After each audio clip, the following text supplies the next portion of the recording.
What's going on, everyone? My name is Brian Fisher and welcome back to my channel.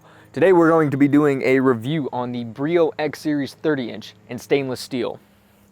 If you haven't already, go ahead and click the link in the description below to go ahead and open up the product page so you can tune in to some of the finer details that I'm about to walk you through here. Let's dive on into it.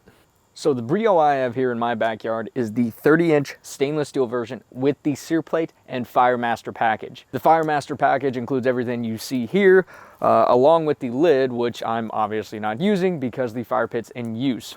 If you're not familiar with smokeless fire pits, you're probably wondering how the heck do they work? The simplest way to explain it is the fire pit design allows more airflow to come up through the bottom to feed the fire, and then it heats air in some hollow channels around the walls of the fire pit and produces a secondary burn at the top, eliminating any smoke that remains.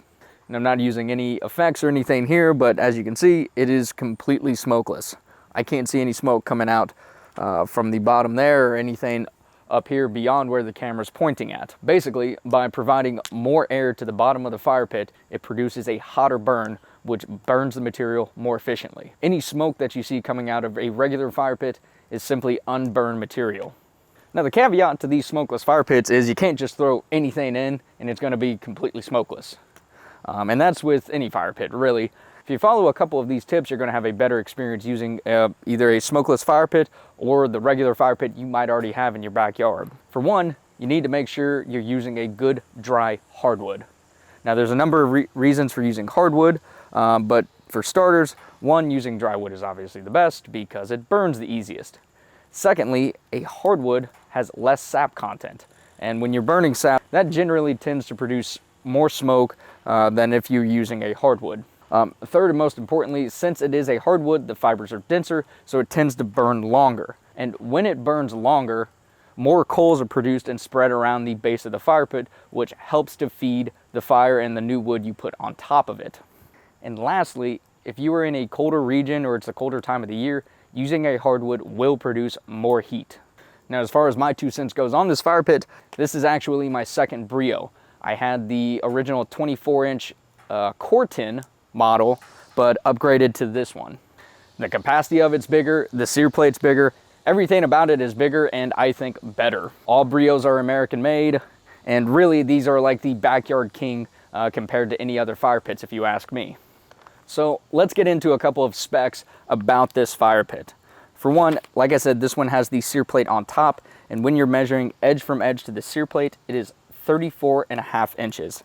The hole in the middle where you can place logs in, it's 20.5 inches. So more than adequate to put your standard 16-inch split log or even a little bit larger inside of it. The total height without accessories is 15 3/16 of an inch.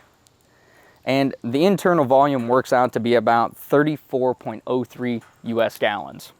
The total cooking surface area of the sear plate on top is about 604 square inches.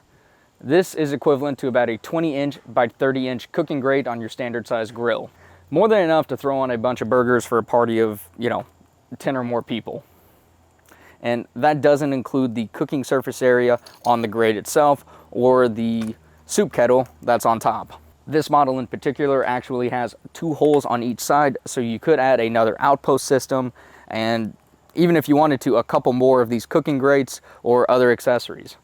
There's also a third-party accessory you can buy. It's the Kudu, maybe I'm mispronouncing that, I don't know, K-U-D-U, I'll put it on screen here, rotisserie, where it attaches right onto the outpost system, and you can put a whole chicken on it and just slowly turn it over the fire. Now, the one downside to this fire pit is its portability or lack thereof.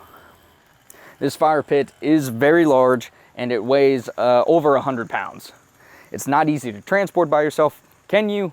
Yes, but again, it's not easy. So this is not the ideal option for RVing, camping, tailgating, whatever.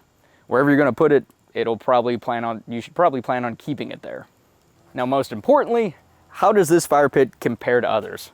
And if you've been watching these videos or my videos or others' videos, you're probably comparing it to the Solo Stove, which is fine. The Solo Stove isn't a bad fire pit either. I just think this is the better option for having a permanent fire pit, or at least semi-permanent fire pit in your backyard. So the obvious comparison here is this fire pit to Solo Stove's model, the Yukon, which is a 27-inch in diameter fire pit. Like I've mentioned in other videos, I'm biased towards American manufacturing because I work for an American manufacturer, but the Solo Stove is made in China, while this one right here and every other Breeo model is made in Pennsylvania. In terms of performance, you know, and I'll put a clip up here, I can't tell a big difference between this and the Solo Stove. In fact, I can't tell a difference at all. The only one-up I think the Solo Stove has on Breeo is the design provides slightly more airflow to the bottom of the fire. So for example, in Solo Stove's Yukon, Bonfire, and Ranger models, it's a perforated grate that's in the shape of the dome that provides airflow from all sorts of different sides, versus where this one gets its name, the X series, uses tubular steel in the shape of an X that has that square tube steel perforated. Does it make a big difference? Like I said, I can't tell a difference, but in terms of durability, I think this design is better because, as I've mentioned in previous videos, the Solo Stove has had a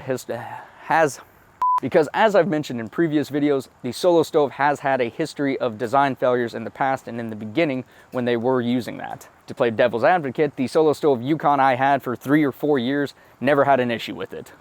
In regards to cooking over the fire, this one's the clear winner. I know Solo Stove has released a cast iron grate that you can put on top of their models, but the issue with that is it's at a fixed height.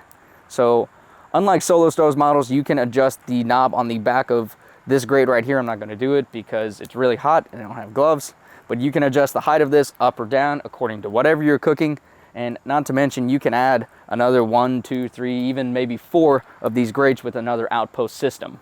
And lastly, obviously, we have the enormous sear plate along the rim of the fire where you can sear steaks, cook chicken, scallops, everything I've already mentioned before. All right, Reese has decided to join me for the video. Reese, can you look at the camera? No, you're just looking at me. So a big thing that I see on the Facebook groups and different forums talking about this, the Solo Stove or any other fire pit, is people want to know about the heat output of it. And really, I mean, the Solo Stove or any other fire pit that you're going to have in stainless steel is going to act like a giant radiator, if you ask me. Now, I think a little bit of common sense goes a long way here without running a bunch of extensive tests, but with this being heavier and having more metal, there's more surface area to heat up, and the bigger the radiator, plus the more fuel, equals more heat. But that's not to say other fire pits won't have good heat output either. Personally, I think it matters more about the type of fuel and wood you're using. So again, good hardwood that's dry, burns longer, burns slower, burns hotter, builds a bigger bed of coals. One, makes it easier to keep the fire going and radiates more heat than using a softwood or, you know, anything else that's not been seasoned, or I don't know where I was going with that. So yeah, a good seasoned hardwood. It's going to do you better all around in terms of smokelessness, heat output, all sorts of that good stuff. So for smokeless fire pits being relatively new, it didn't take long before there's a lot of Amazon knockoffs and a lot of store brands popping up everywhere. If you go onto Amazon and type in smokeless fire pits, you're going to get all kinds of weird designs and knockoff versions of Breeos or Solo Stoves. And luckily for you, I spent a couple $1,000 on these fire pits. And I'm going to have that up in another video. But just know that with these fire pits, you're getting what you paid for. Breeo and Solo Stove both have excellent customer service. You get to talk to real people on the other line if you have any issues, and they're always quick to fix the problem. Apart from that, the design is obviously a whole lot better. And like I said, I'll explain why in that other video, but in the end, you get what you pay for. Anyways, thanks for watching this video. Like I said, links in the description to everything I've talked about, including this fire pit, some of the third-party accessories. And if you'd like to find out more info about Solo Stove or any of the other fire pits I've mentioned, again, links to all that below, and everything can also be found on yardiac.com. If you found this video helpful, be sure to subscribe to my channel, and until next time, thanks for watching.